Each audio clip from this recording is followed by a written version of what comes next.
Quand on est membre du CSE, on a parfois l'impression d'être dans un véritable labyrinthe juridique. C'est compliqué, plein de contraintes. Mais et si on pouvait retourner la situation?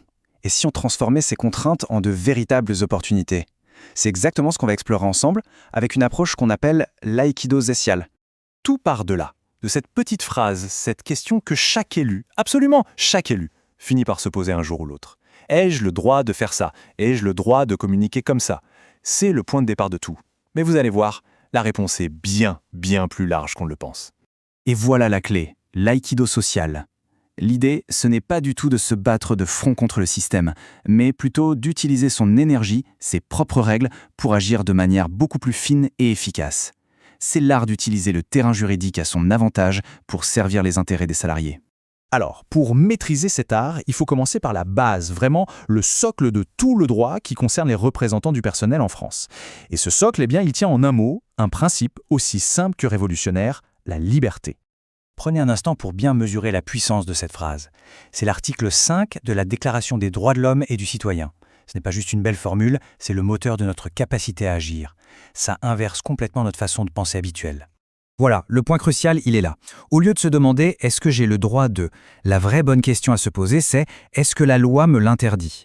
Si la réponse est non, si le texte de loi est muet, alors le champ est libre, c'est autorisé par défaut. Et cette liberté, elle est protégée. L'article 7 vient juste derrière pour blinder le principe. Il dit clairement que ceux qui essaieraient de vous empêcher d'agir sans raison valable avec des ordres arbitraires doivent être punis.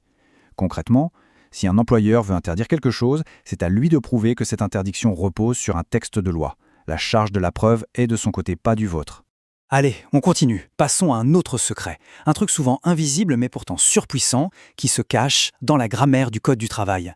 Oui, une simple conjugaison peut avoir une force juridique qu'on n'imagine même pas. Quand on lit un article du Code du travail avec un verbe conjugué au présent de l'indicatif, attention, il ne faut surtout pas le lire comme une simple description. C'est une formulation impérative. Ça veut dire deux choses. Primo, c'est une règle d'ordre public, on ne peut pas y déroger.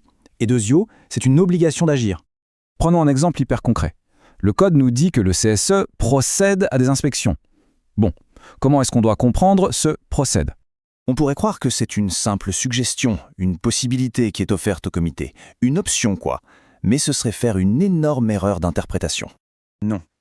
Le verbe est au présent, donc ça doit se lire comme « le CSE doit procéder à des inspections ». Ce n'est plus une option, c'est un devoir. Et là, ça change tout. Ça transforme une vague possibilité en un levier d'action ultra puissant et incontournable. Ok, maintenant qu'on a les principes en tête, comment on peut se représenter tout ça ? Pour bien agir, il faut visualiser le terrain de jeu. Et la bonne nouvelle, c'est qu'on peut le cartographier pour y voir plus clair et devenir bien plus stratégique. Bon, alors, concrètement, il ressemble à quoi ce fameux terrain de jeu juridique? Essayons de mettre ça en image pour bien comprendre l'étendue des possibilités qui s'offrent à un CSE qui maîtrise les règles. Voilà cette carte, ce n'est pas une carte géographique bien sûr, c'est une carte stratégique.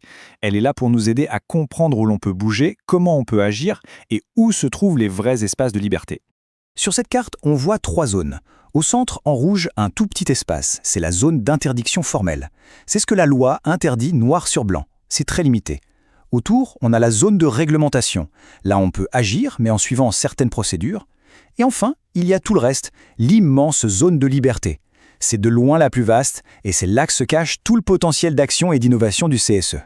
Et la véritable maîtrise, le vrai aïkido social, c'est de savoir jouer dans les zones grises, à la frontière entre ce qui est réglementé et ce qui est libre. C'est d'utiliser sa connaissance des règles non pas pour se brider, mais au contraire pour trouver des failles, des chemins et créer de nouveaux espaces d'action. Alors voyons maintenant comment cette nouvelle façon de voir les choses peut changer radicalement la posture d'un élu. Comment on passe de la simple connaissance au vrai pouvoir d'agir. L'enjeu, c'est d'arrêter de subir la loi comme une contrainte.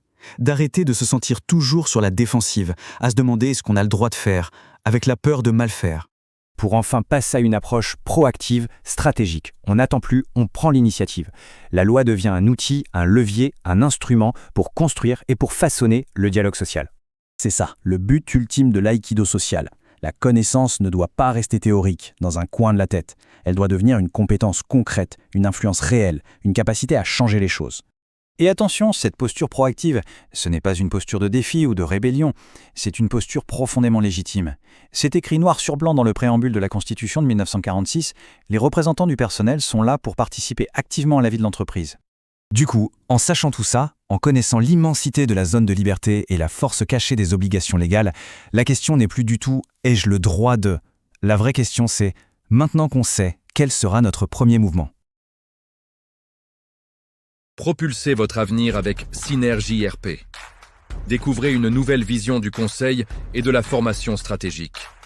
Scannez ce QR code dès maintenant pour accéder à nos programmes exclusifs et un accompagnement sur mesure. Donnez une dimension supérieure à vos projets professionnels avec l'expertise de nos consultants dédiés. Synergie RP, l'expertise au service de votre réussite. Scannez et commencez votre transformation aujourd'hui.